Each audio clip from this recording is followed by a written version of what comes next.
apagar, e assim a nossa união testemunha uma muita salvação. Quero desfrutar de uma bênção, quero desfrutar da tua presença, quero desfrutar de uma bênção, enchendo ar a tua presença, quero desfrutar de uma bênção, quero desfrutar da tua presença, quero desfrutar de uma bênção, quero desfrutar da tua presença.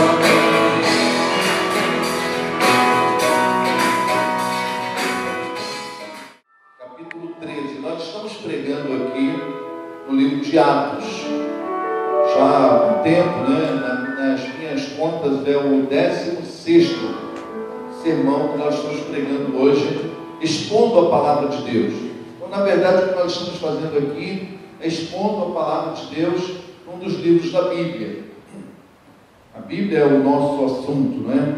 A Bíblia é a nossa fonte de alimento espiritual, a Bíblia é a nossa regra de fé e prática, então é nela que nós estamos sempre trabalhando aqui as mensagens.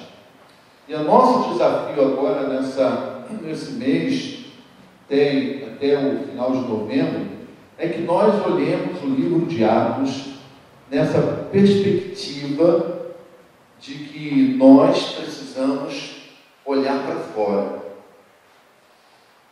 O crente não foi chamado, o crente não foi salvo, melhor dizendo, para ficar vendo uma vida em si mesmada. Nós fomos chamados para olhar para fora, para ser uma igreja voltada com os olhares para fora.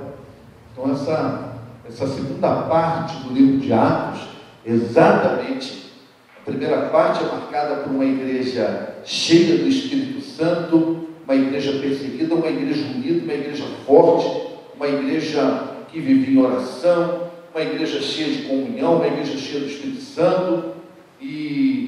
Mas Jesus, quando Jesus falou da promessa do Espírito Santo, ele disse que eles ficariam ali em Jerusalém até que fossem revestidos de poder.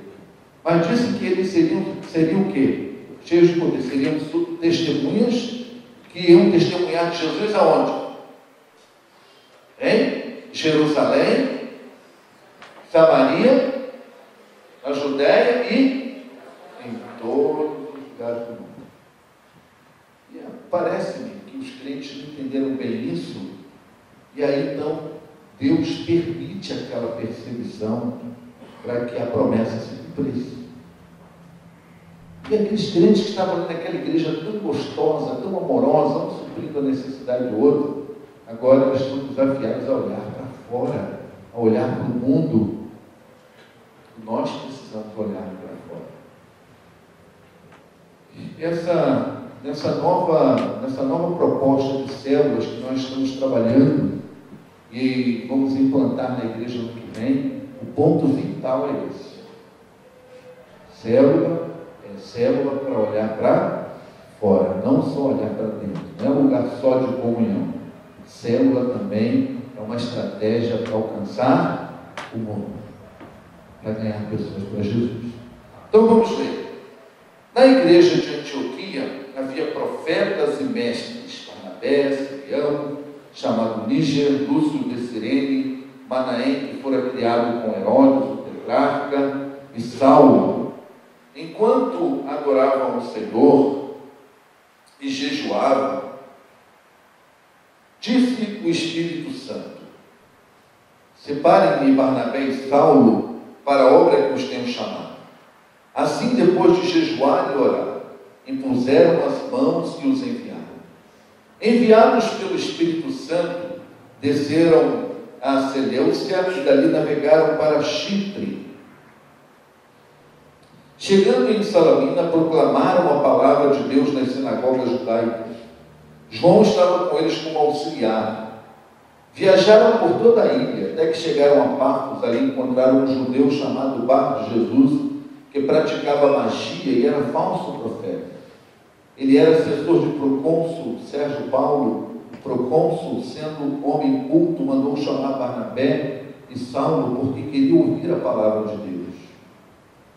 Mas Elimas, o mágico, que é o significado do seu nome, opôs-se a eles e tentava desviar da fé o procônsul. Então Saulo, também chamado Paulo, cheio do Espírito Santo, olhou firmemente para Elimas e disse: filho do diabo e inimigo de tudo que é justo, você está cheio de toda espécie de engano e maldade. Quando é que vai parar de perverter os retos caminhos do Senhor? Saiba agora que a mão do Senhor está contra você, e você ficará cego, incapaz de ver a luz do sol durante algum tempo. Imediatamente vieram sobre ele névoa e escuridão, e ele, tateando, procurava quem o seguisse pela mão, o guiasse pela mão. O procônsul, vendo o que havia acontecido, creu profundamente impressionado com o ensino do Senhor. Que o Senhor aplique sua palavra aos nossos corações, amém? Vamos orar. Pai Santo, querido Deus, aplica a tua palavra em nossos corações. Ó Deus, queremos hoje aqui ser alimentados por essa palavra. Nós queremos, ó Pai, te pedir que o Senhor nos dê entendimento da tua palavra, que o teu Espírito aqui, Senhor, nos conduza a isso. A tua palavra nos diz que o Espírito Santo é quem nos ensina e nos conduz a toda a verdade. Que o teu Espírito, atuando aqui, nos ensine e nos conduza à verdade. Em nome de Jesus. Amém. Podem sentar, meus irmãos.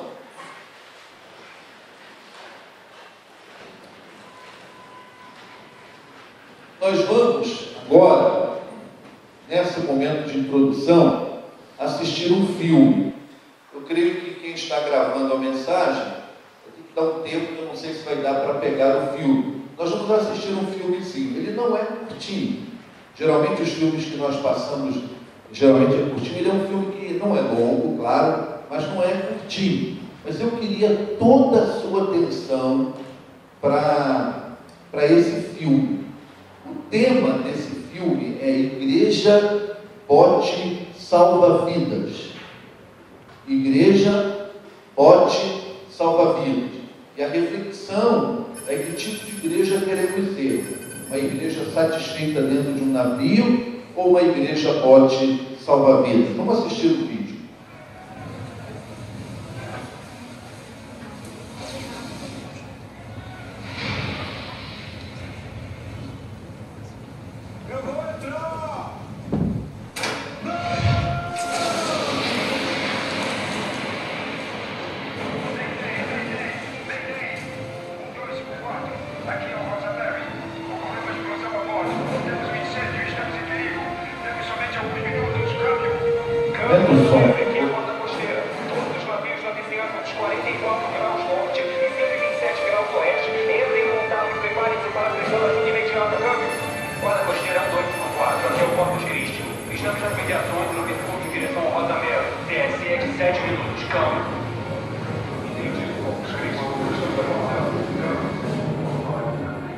Senhor, temos um navio nas imediações ao Corpus Christi. A ponte de comando informou que eles têm 62 tripulantes com 24 botes salva-vidas para lançamento.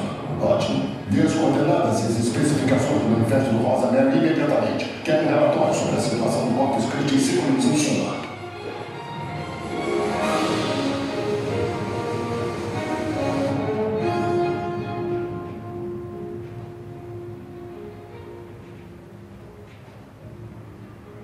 Marinheiro Macmillan,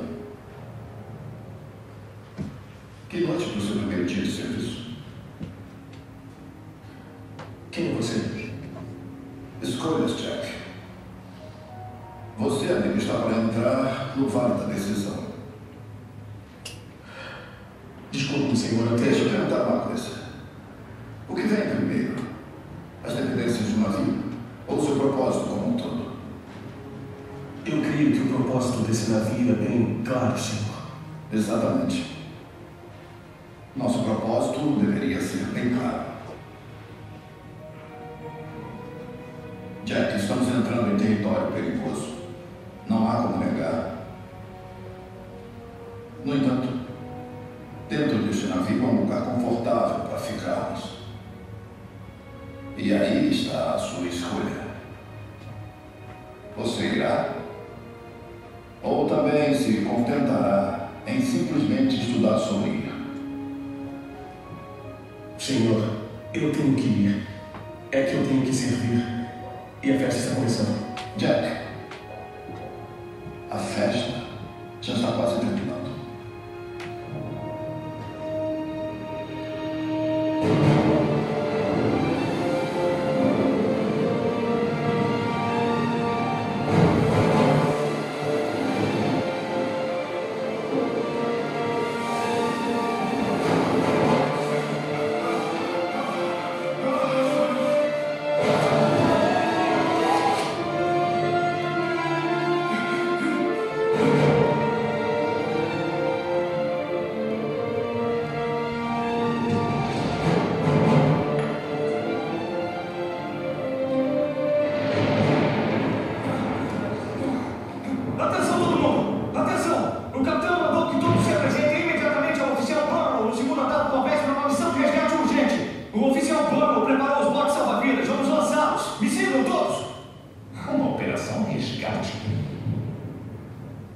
Este homem está pingando no meu chão.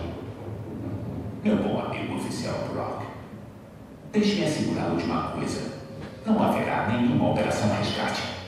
Mas, senhor, Preciso. Conhece alguém que submeteria seu navio a este tipo de clima? Só aqueles que desejam continuar despercebidos. Então, se algum grupo de traficantes se meteu em confusão, eu vou ser o último a arriscar minha vida para salvá-los. Eles que se lixem. Mas, senhor, o propósito desse navio é... Perfeitamente qual é o propósito desse navio. Você quer matar todos nós? Não, mas é que... O motivo principal de estarmos dentro de um barco como este é que ele nos protege do que está do lado de fora. Isso não está claro para você, oficial Brock? Bom, talvez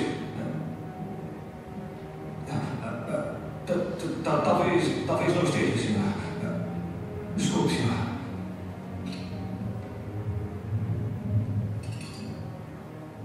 Marinheiro Macmillan, é você que vejo juntar-se aos sábios?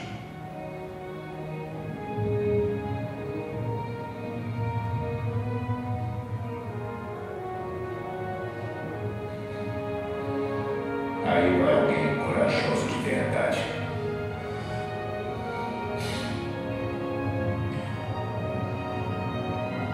Todos pontualmente na igreja às 21h45.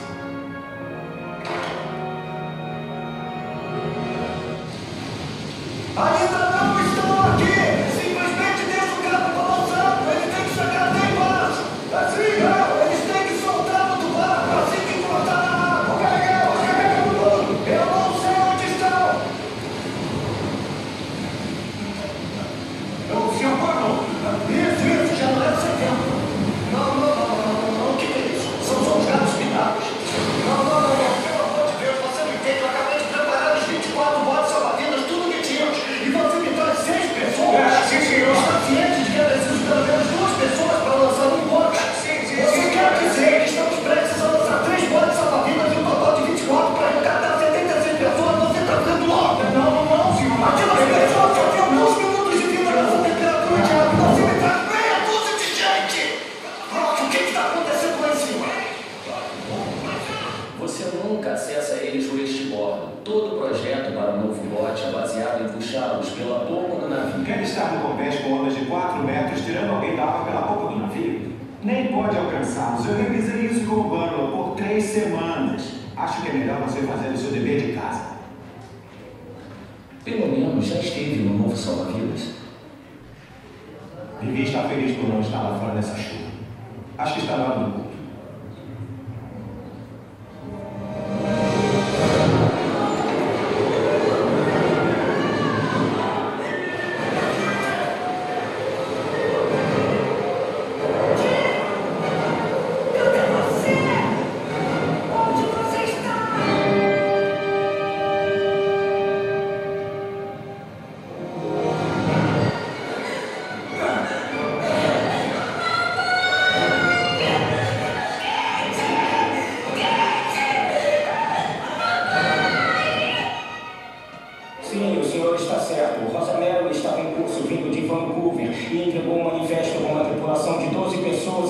4 passageiros. Pode, por favor, me informar o status da operação?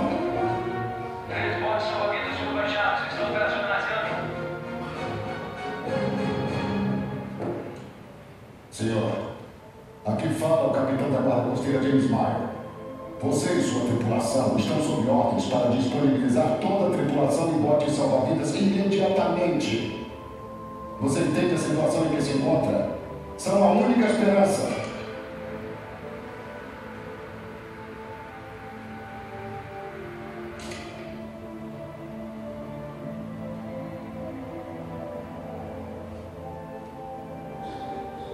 Eles têm o melhor navio que existe. 62 tripulantes, 24 salva-vidas e lançam somente 3.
A própria imagem de Deus se refletia no homem como uma imagem de amor, até que as tormentas do pecado agitaram as águas e esse reflexo foi distorcido.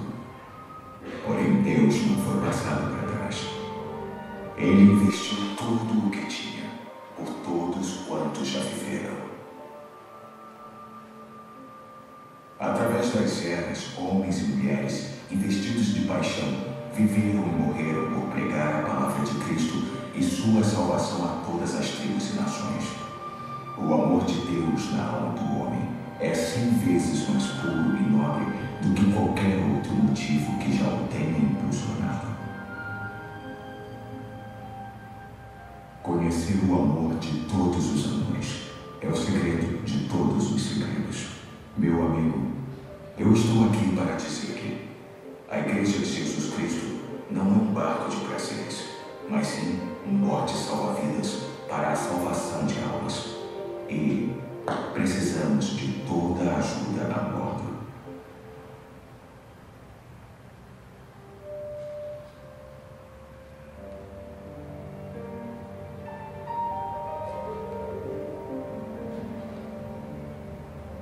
Igreja bote salva-vida ou igreja de prazeres?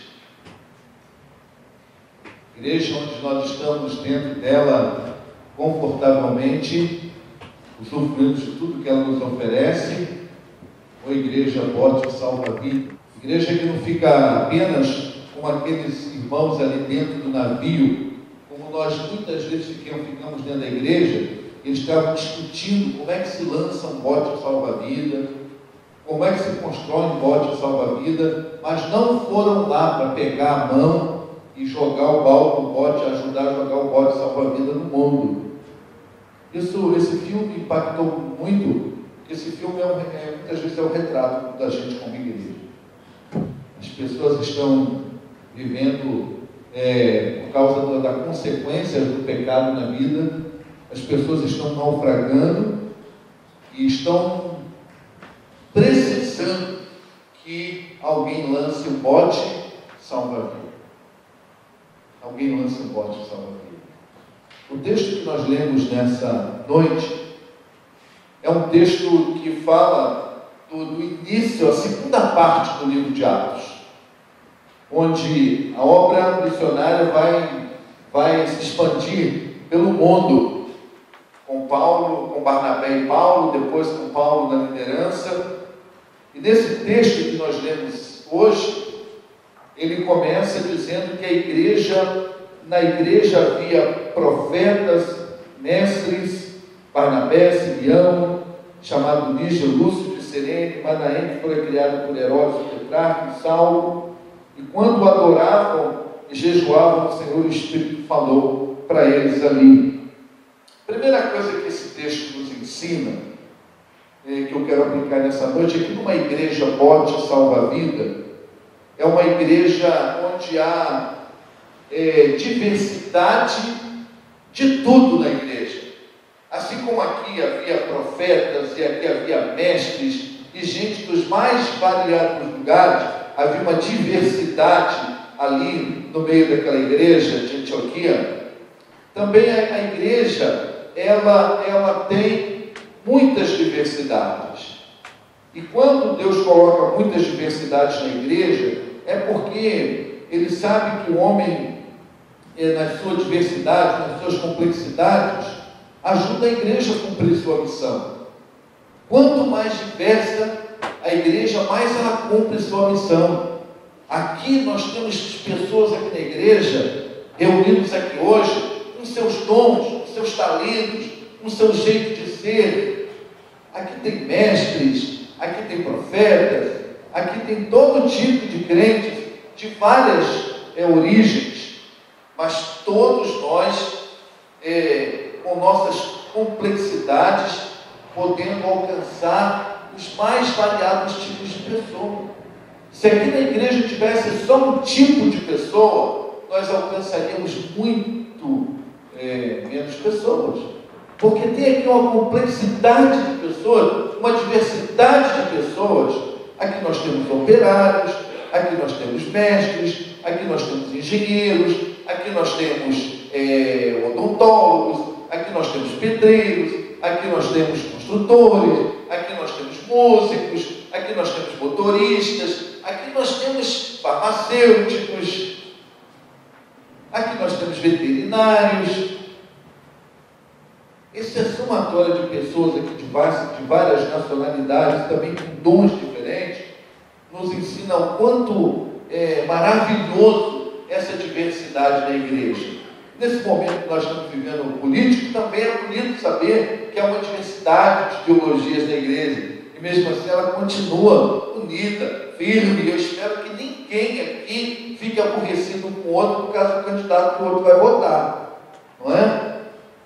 Não, ao contrário, nós temos que respeitar as diversidades na vida da igreja. Então, vamos cada um, isso significa nessa diversidade, que você não foi colocado aqui em vão. Se Deus colocou você aqui, se Deus trouxe você para aqui, é porque tem determinadas pessoas que essa igreja tem que alcançar, e só vai alcançar com você. E Deus quer usar você. Que você tem acesso a pessoas que eu não tenho. Que você tem acesso a pessoas que os outros pastores não têm. Que você tem acesso a pessoas que outros irmãos não têm. Que você tem facilidades para alcançar algumas pessoas que eu não tenho.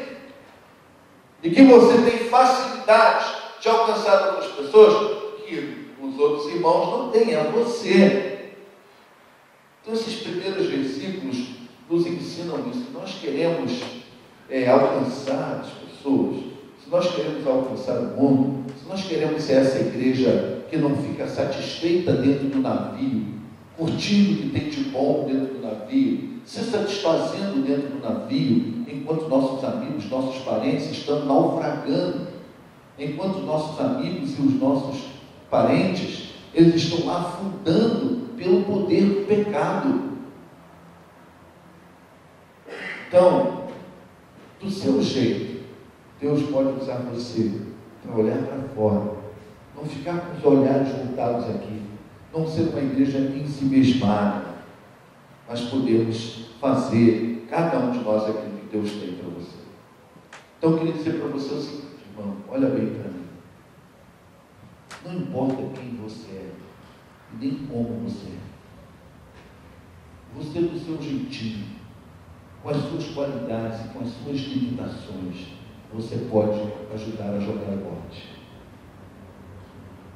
Tem náufragos que só você vai jogar, só você vai saber fazer o bote chegar na terra. Tem náufragos que se é você que vai saber, você vai ser a mão estendida para puxá-lo. Talvez um outro vai jogar a corda para soltar o bote, mas é você que vai dar aquela pegada na mão assim, para dar o impulso final, para trazer a pessoa para dentro do bote. Tem muitos colegas seus de trabalho que estão naufragando. Tem muitos colegas seus da universidade que estão naufragando. Tem parentes que estão naufragando. As pessoas do seu relacionamento. Talvez aquela pessoa que você está acostumado lá a ser atendido por ela em algum lugar que você frequenta, e a pessoa aparentemente com aquele sorriso, mas ela está esperando. Na verdade, aquele sorriso é só aparente. De repente é uma pessoa que está naufragando. Precisa de você, do teu jeitinho, do teu jeitão.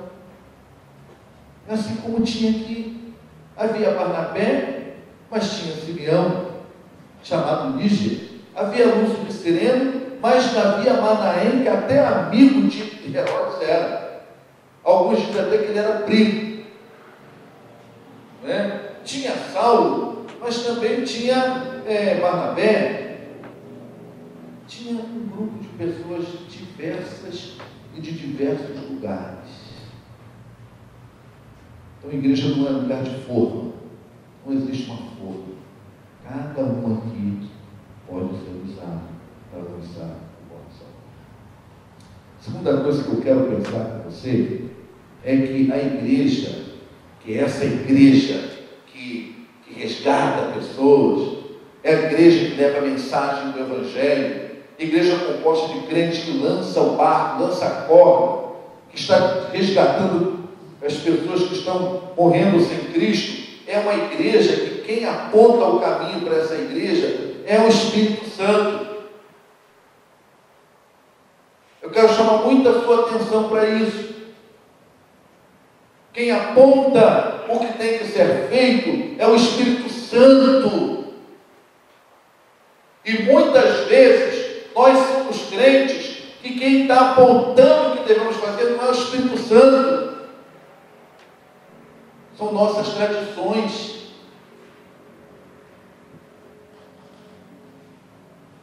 Muitas vezes são nossas culturas.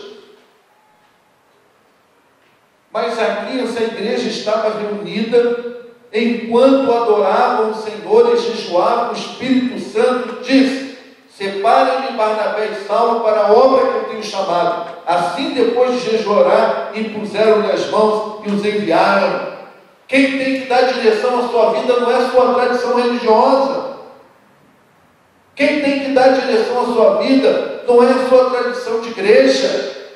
Quem tem que dar direção à sua vida não é a sua cultura. Quem tem que dar direção à sua vida é o Espírito Santo de Deus. É Deus, através do Espírito Santo. O Espírito Santo fala ali e dá uma direção para a igreja.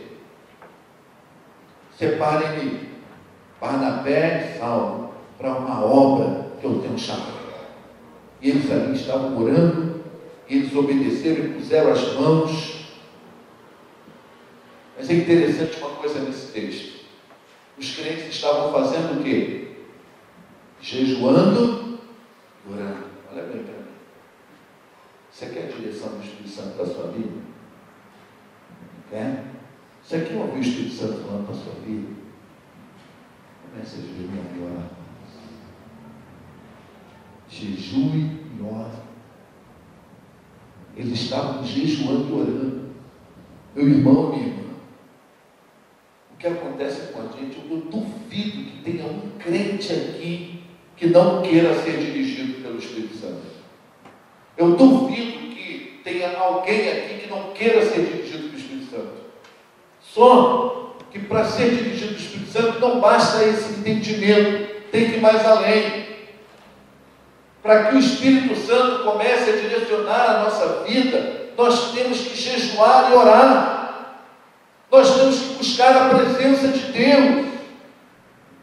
Nós vivemos nessa correria da vida, preocupado com a educação dos filhos, preocupado com o trabalho, preocupado com a nossa carreira, preocupado com o progresso, preocupado com isso, com aquilo. Sabe o que está acontecendo?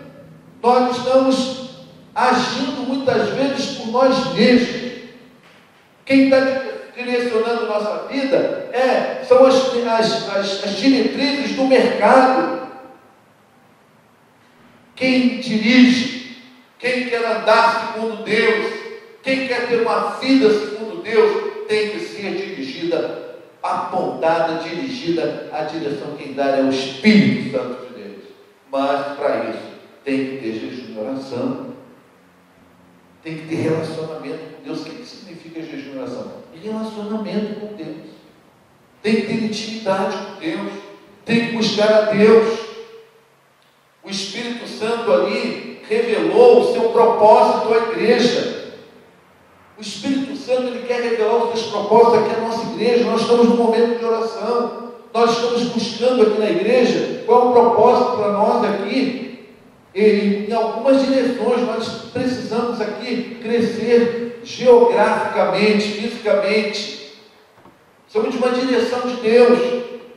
Nós entendemos que nós precisamos desenvolver mais aqui na questão das células e no evangelismo da igreja, na obra da expansão da igreja. Essa semana mesmo, nossa igreja aprovou nós estarmos investindo em mais 2 frentes de trabalho, investindo na casa de passagem, que vai receber presas que se convertem na prisão, mas quando voltam, são livres, libertas, elas não têm para onde ir. E essa casa de passagem vai ser em Colombo, e ali vai receber essas presas e vai apoiá-la. Nossa igreja vai investir. Nossa igreja também decidiu investir na plantação de uma nova igreja lá, em Fazendinha, perto do Projeto Vida. Mas o que nós queremos dizer aqui é que nós entendemos ser um propósito do Espírito Santo. Mas o propósito do Espírito Santo, o propósito de Deus para cada um de nós aqui, é que cada um de nós seja um multiplicador. Cada crente, esse projeto é um projeto que nós estamos investindo, a igreja como um corpo, a igreja no aspecto comunitário, agora tem um aspecto individual. Cada um aqui, o Espírito Santo tem um propósito. A missão é igual para todos nós. A missão é que nós sejamos um instrumento para salvar vidas, Jesus salvar vidas através de nós, pessoas serem convertidas através de nós.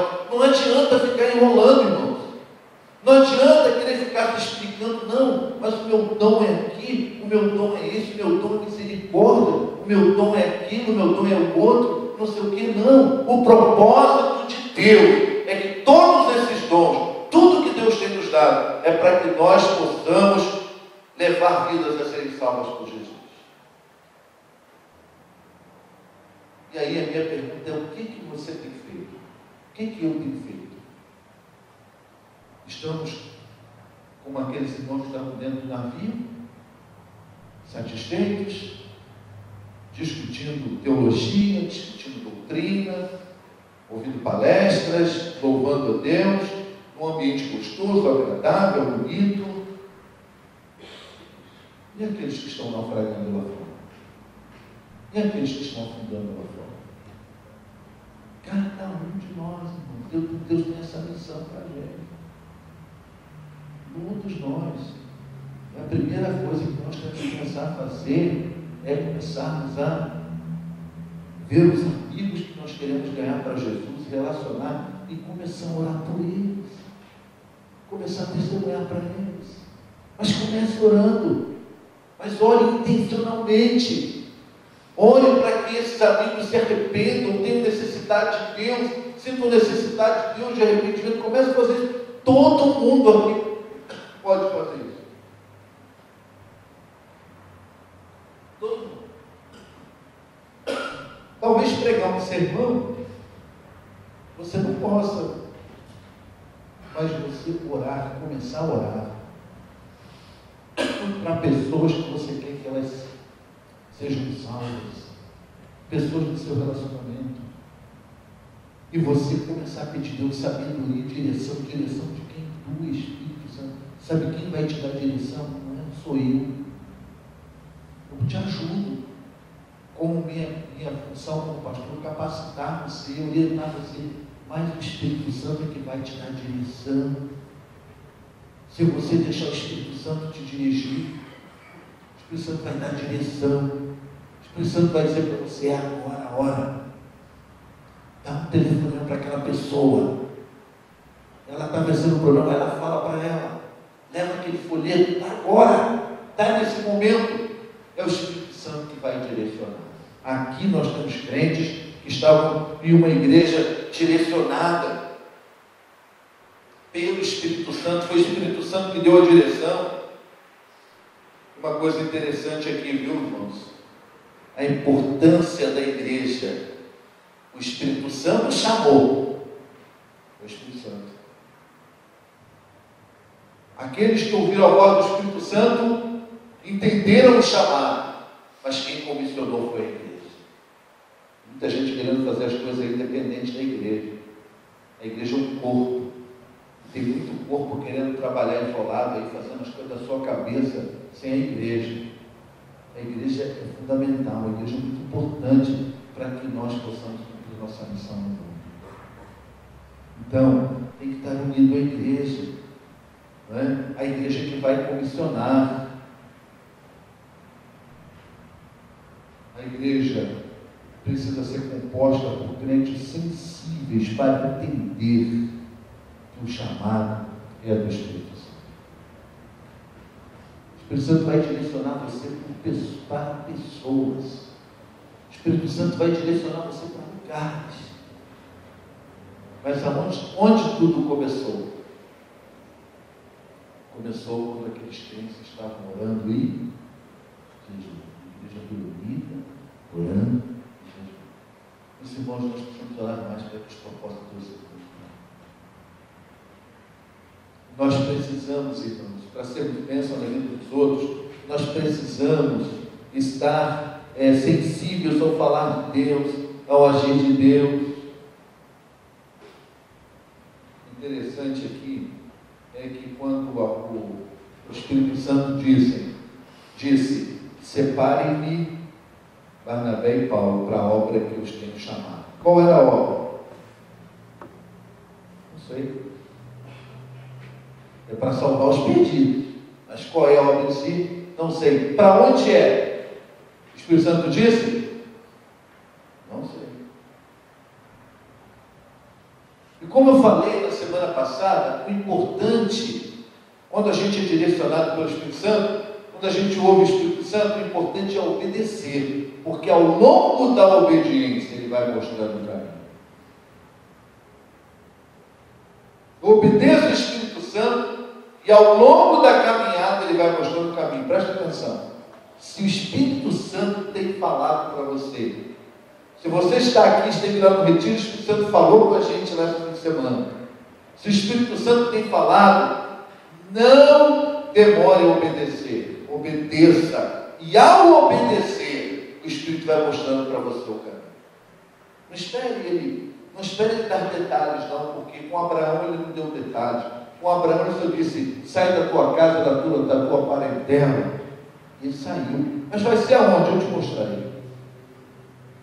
Obedeça. Deus está falando ao teu coração. Deus está chamando você. Obedeça. Versículos 4 e 5 diz então que, enviado pelo Espírito Santo, eles chegaram a Seleucia, para Chipre, Salamina, proclamando a palavra de Deus nas sinagogas judaicas. João estava com eles. Sabe o que acontece? Eles saem pregando a palavra porque aqueles crentes estavam com o coração numa causa maior. Qual era a causa que eles estavam com o coração? O que ocupava o coração dele? Levar Cristo a todos. Vou dizer uma coisa para você: nossa igreja só será uma igreja desse bote salva-vidas se levar Cristo a todos for a nossa causa maior. Causa maior dessa igreja: levar Jesus a todos. E esses homens que foram agora, a causa maior deles era levar Jesus. A causa maior era salvar vidas, levar vidas a conhecer o Evangelho. Essa tem que ser a causa maior. E ele sai então, o que acontece? É uma comunidade de pessoas, para acontecer isso, que elas não pensam em si mesmas, mas na causa maior, desejando que a graça de Jesus, o perdão e a salvação de Jesus chegue aos outros. Arder no coração o desejo de ver os outros libertos do poder do pecado. Como nós vimos no filme. Aquele jovem marinheiro que pulou para salvar a menina, ardeu no coração dele. Mas os outros estavam lá na festa, estavam lá no culto, comodamente. O coração não ardia. O coração tem que arder por essa causa maior, de fazer Cristo conhecido, de levar pessoas a Jesus. E agora aqui nós vamos ver que quando eles começam a pregar, passam em alguns lugares, eles saem pregando a palavra.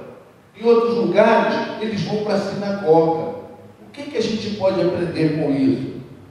A gente aprende com isso que quando eles saem pregando, eles pregam a indivíduos, eles pregam a grupos, eles pregam a judeus, eles pregam a gentios, eles pregam para gente religiosa, eles pregam para gente não religiosa, eles pregam para pessoa culta, eles pregam para pessoas que não eram cultas, eles pregam para pessoas amigáveis, eles pregam para pessoas hostis.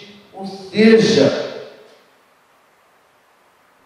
eles usavam meios mais adequados possível para alcançar pessoas. Eles eram pessoas que procuravam pontos de contato.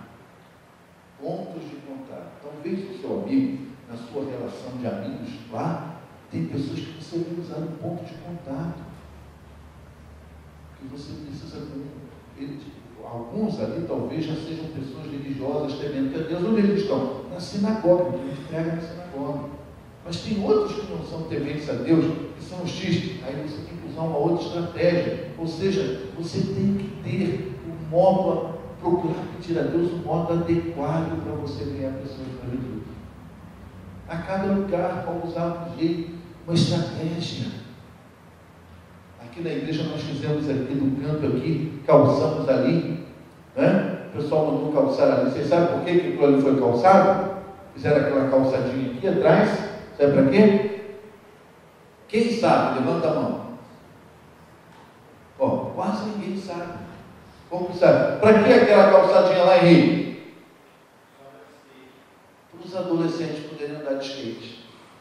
Que está na moda. Os adolescentes gostam de skate.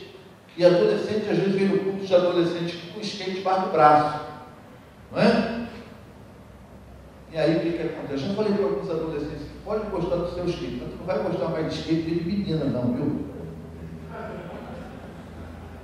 Aí vem com o skate e eles ali brincam com o skate para lá, brincam para cá, e com isso outros vai chamando outros. É um ponto de contato. Paulo foi na sinagoga, é um ponto de contato. Dança, a dança, o ministério da dança, como pode ser legal para as meninas da igreja serem um ponto de contato com outras meninas. Elas vêm.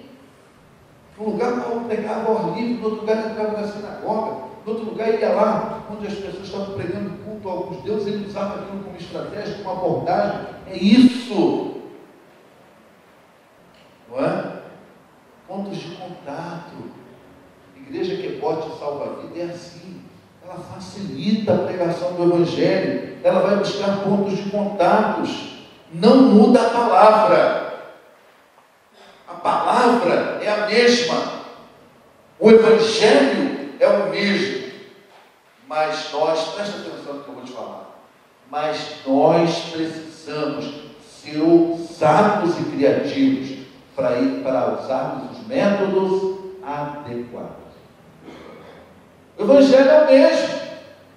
O Evangelho que Paulo pregava na rua era o mesmo que ele pregava dentro da sinagoga, era o mesmo que ele pregava na casa, era o mesmo que ele pregava individualmente, era o mesmo que ele pregava com um grupo, mas o método era diferente. Não mudava a palavra, mas usar o método certo. Pontos de contato. Eu quero encerrar essa palavra hoje dizendo que uma igreja, que é uma igreja pode salvar a vida, como nós vimos no filme, uma igreja que quer resgatar as pessoas que estão naufragando, é uma igreja que crê que o Evangelho é o único poder capaz de tirar as pessoas da enganação e da alienação. Muita gente sendo enganada, como esse procônsul. Diz o texto que quando eles chegaram em Pafos, ali encontraram um judeu chamado Bar-Jesus que praticava magia. E o que esse falso profeta, esse filho do diabo estava fazendo? Ele estava ali manipulando um procônsul que era como se fosse um governador, uma autoridade. E ele ali praticava magia. E ele então tentava manter aquele homem preso a ele. E quando Paulo chega ali, e os missionários chegam, eles vão evangelizar, eles são chamados pelo procônsul. Esse procônsul, ele era um homem, Sérgio Paulo, que estava sedento. Sabe o que acontece na nossa sociedade? As pessoas estão tão sedentas de Deus, que o primeiro que chega leva. Só que o primeiro que chega lá para essa pessoa falando de Deus, não é de Deus, é do diabo. A pessoa está sedenta de Deus e amigos nossos, dos nossos relacionamentos. Mas nós não falamos de Jesus para eles, nós não testemunhamos de Jesus. Aí um dia vem uma pessoa, vem um falso profeta e aborda aquela pessoa e acaba levando aquela pessoa para um caminho errado. O procônsul, ele era faminto, tanto é que nem foram os missionários que foram lá, Paulo e Barnabé, pregar para ele. Ele é que mandou chamá-los, porque ele estava faminto. Tem gente faminta, querendo Deus, e muitos hoje que querem Deus, estão nas mãos de um Elimas. O Elimas desse texto. Bar-Jesus, o primeiro nome dele que aparece, é como se fosse filho de Jesus ou filho da salvação. Tem muita gente assim que se apresenta como filho de Deus, se apresenta como filho da salvação, mas o Evangelho vai revelar que é filho do diabo. E Paulo diz ali, Paulo repreende, diz, filho de Jesus, coisa nenhuma, filho de salvação, coisa nenhuma. Você é filho do diabo. Meus irmãos, tem muita gente manipulando as pessoas, usando a religião, usando a palavra de Deus para manipular. E aqui diz o texto bíblico que esse homem, ao ouvir isso, o texto diz que esse homem queria impedir que o procônsul Sérgio Paulo conhecesse a verdade. Tem muita gente aí que encara, tem muitas coisas nesse mundo que encara de Deus com um jeitinho, querendo ter cara de Deus, querendo ter jeito de Deus, mas na verdade o que estão fazendo é impedir as pessoas de conhecerem a verdade de Deus. Está assim, ó. Principalmente na televisão. Então, meus irmãos, nós precisamos entender isso, que só o Evangelho tem poder para alcançar essas pessoas e tirá-las da mão de um ambiente de alienação, de um ambiente de engano. Muitas propostas que se apresentam nos nossos dias, o objetivo é manipular, escravizar e alienar as pessoas. E nós temos a mensagem do Evangelho, o poder de Deus para libertar essas pessoas do poder do mal, do poder da manipulação, do poder da exploração. E aí então, quando Paulo e Barnabé, eles chegam ali e eles pregam a palavra da verdade, eles fazem outras coisas. Aquele homem ali que estava tentando enganar, impedir, então Paulo dá uma palavra na vida daquele homem e ele fica cego. Aqueles que estão nas trevas, pensando que estão na luz, mas cedo ou mais tarde mergulharão em densas trevas. Como aconteceu com esse Elimas, feiticeiro, querendo enganar, querendo desviar as pessoas do caminho do Senhor. E ali então, quando ele é derrotado pelo poder do Evangelho, quando ele é vencido pelo poder do Evangelho, quando ele é envergonhado pelo poder do Evangelho, então aquele homem que assistia aquilo tudo, ele fica tão impactado com a palavra, ele fica tão impactado em ver o mal derrotado, ele fica tão impactado quando vê a luz prevalecer diante das trevas. Ele então ali, ele se converte ao Senhor. Então, meus irmãos, nós precisamos olhar para fora, nós precisamos olhar para o mundo, nós precisamos ser uma igreja com os olhos voltados para fora, porque nós temos a mensagem do Evangelho. Esse procônsul Sérgio Paulo é a figura de milhões e milhões de pessoas neste mundo. Pessoas que estão sedentas do Evangelho, pessoas que estão sedentas de Deus, mas estão sendo manipuladas, escravizadas, alienadas por falsos profetas, por falsas religiões, por homens que estão enganando, por palavras enganadoras. E nós precisamos levar o Evangelho que transforma, o Evangelho que liberta, o Evangelho que salva, o Evangelho que é o poder de Deus para a salvação de todo aquele que crê. Sabe o que acontece?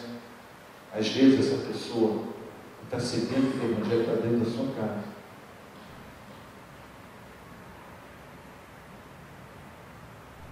Essa pessoa que está sedenta do Evangelho pode ser aquele seu colega lá do trabalho, você nunca falou de Jesus para ele.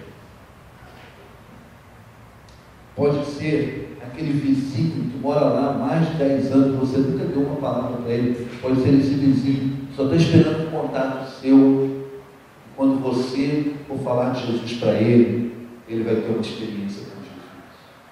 Porque ele está faminto, ele está sedento, ele está desejoso.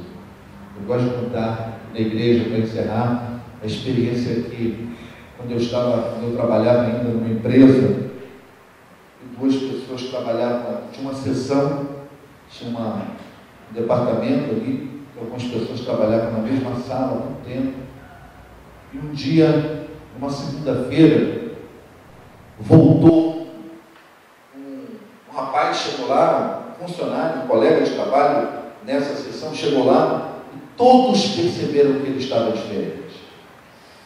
Todos perceberam. Você está diferente. Diferente para melhor, é claro. Estava com um sorriso diferente, estava com um aspecto diferente, um brilho diferente nos olhos, palavras diferentes, atitudes diferentes. Todo mundo ali empolgado com ele disse: rapaz, o que está acontecendo com você? Você está tão diferente. Ele disse: porque nesse fim de semana eu encontrei Jesus. Virou e disse assim: que bom, rapaz, que bom que você agora também é meu irmão. Você é meu irmão agora, também sou crente. Só não falou que era da Igreja Batista de Cajuí, que era no Rio de Janeiro. Estou brincando. Mas irmão, aquele colega disse: eu também sou crente.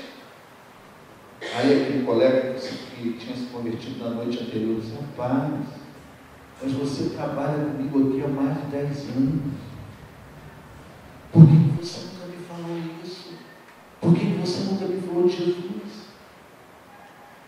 Eu podia ter experimentado isso que eu experimentei ontem, eu podia ter experimentado muito mais tempo na minha vida. Por que você não me falou de Jesus? E aquele colega ficou ali envergonhado. Irmãos, nossa igreja só vai ganhar gente para Jesus se cada um de nós entender que nós temos que jogar o bote. Nós convivemos com pessoas o tempo todo, irmãos, pessoas que não conhecem a Deus. E que nós precisamos ganhá-las para Jesus. Levar a mensagem do Evangelho para elas. Sabe por quê? Porque se a gente não levar a mensagem, os elimas vão chegar. Os elimas desse texto, os manipuladores, feiticeiros, alienadores, e que aqueles que usam a religião até para enriquecer, estão usando a palavra de Deus para benefício pessoal. Essas pessoas vão chegar, mas as pessoas estão tão famintas que quando elas chegam, as pessoas se apegam, porque estão famintas do Evangelho, famintas da palavra. Precisamos ser uma igreja composta de crentes que olhem para nós. Não podemos continuar olhando para o nosso umbigo. Não podemos continuar ensimismados. Não podemos ser como aqueles do vídeo, que enquanto muitos estavam naufragando, o barco poderia lançar 23 botes salva-vida. Só conseguiu lançar quanto? Só conseguiram lançar 3. Porque aquelas pessoas estavam preferindo ficar satisfeitas dentro do mundo. Eu peço ao Espírito Santo que nos fale de tal forma que, se você até hoje foi um crente satisfeito dentro do navio, você possa sair daqui hoje dizendo: não, eu quero estar engajado, comprometido, através da minha célula, através do meu ministério, através do meu testemunho pessoal com as pessoas da minha área de relacionamento. Eu vou começar a orar e testemunhar de Jesus. A reação das pessoas não é problema seu, é do Espírito Santo com elas. Se elas vão querer pular dentro do bote, é ela e Deus. Mas cabe-nos apresentar o bote, pagar o bote, para aqueles que estão mergulhando, pulem, sejam salvos por Deus. Se você veio hoje aqui e você está dizendo: pastor, eu não sou dessa igreja, eu não sou membro dessa igreja, eu ainda não recebi Jesus como Salvador, e você está precisando pular no bote. Eu quero primeiro pular para dentro desse bote. Eu estou precisando desse bote. Eu estou precisando de Cristo na minha vida. Eu também preciso experimentar o poder do Evangelho. Então hoje também eu quero desafiar você. Dizer: Jesus morreu por nós. Jesus morreu por mim, morreu por você. Jesus morreu na cruz do Calvário para perdoar os nossos pecados. Sabe por quê? Porque por melhor que eu seja, o pecado sempre naufraga a minha vida espiritualmente falando. O pecado me tira da presença de Deus.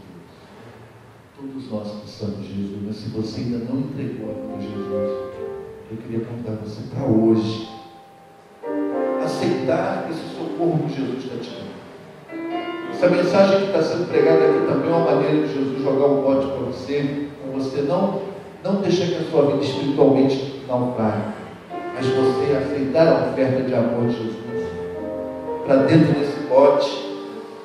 E aí, depois do bote, você vai ser trazido para dentro do navio, e para que você também seja daqui a pouco um lançador de botes, e você também esteja levando outros para Jesus. Você nessa noite não sai daqui sem entregar a sua vida a Jesus. Você dizer: Jesus, eu preciso de Ti, Jesus. Entre na minha vida, entre no meu coração, perdoe os meus pecados e me dê a Tua vida eterna. Eu creio somente no Senhor para a salvação eterna da minha vida. Eu creio que o Senhor morreu por mim na cruz. Eu creio que o Senhor ressuscitou. Eu entrego a minha vida a Ti. Vamos ficar aí.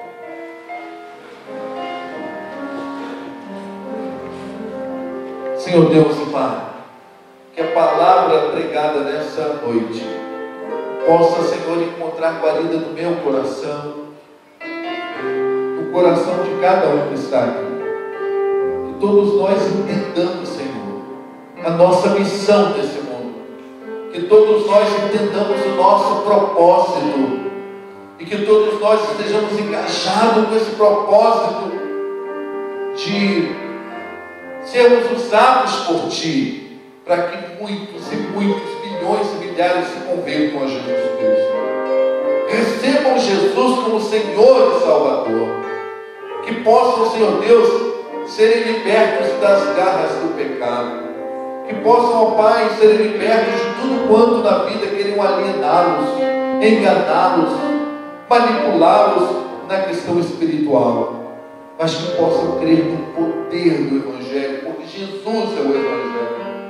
E possam, assim, libertos em Cristo, caminharem livremente e caminharem eternamente com o Senhor. Que neste lugar aqui hoje seja um lugar de salvação, um lugar de vida. Que aqui seja um lugar que muitos saiam daqui dispostos a ganhar outros para Jesus. A começar pela nossa casa, a começar pelos nossos amigos do nosso relacionamento. Nós te pedimos isso, Jesus. Nós te pedimos, Senhor, em nome de Jesus.